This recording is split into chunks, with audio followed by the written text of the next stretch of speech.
हन्ना aren't के अनुसार जो एक्शन है ये एक पॉलिटिकल इंटरेक्शन है, जिसमें लोग आपस में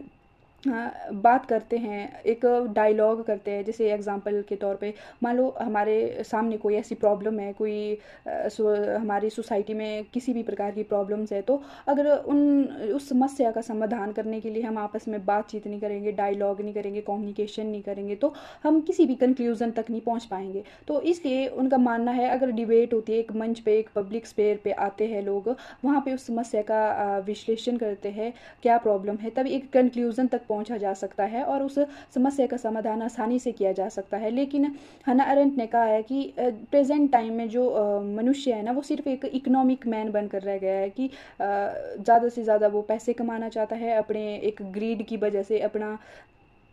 सिर्फ इन्हीं काम पे लगा रहता है इंसान। जो पॉलिटिकल इश्यूज होते हैं उसमें अपनी दिलचस्पी नहीं दिखाता है। तो तभी तो हन्ना अरेंट ने कहा है कि जो मनुष्य है ना, वो अपनी लिबर्टी के लिए, जो उनकी लिबर्टी रिस्ट्रिक्टेड होती है, इसके लिए वो खुद जिम्मेदार है। क्योंकि इन द एंड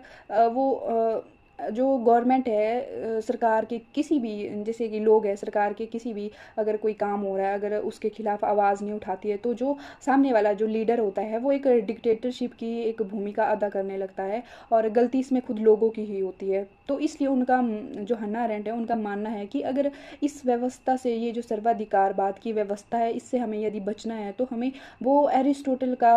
ट्रेडिशन था जिसमें कि जो नागरिक है वो शासन के संचालन में अपनी अहम भूमिका देते थे, उस तरह का ट्रेडिशन अगर हम चलाते हैं तो इस तरह की व्यवस्था से आसानी से बचा जा सकता है। तो आपको क्या लगता है इस विषय के बारे में?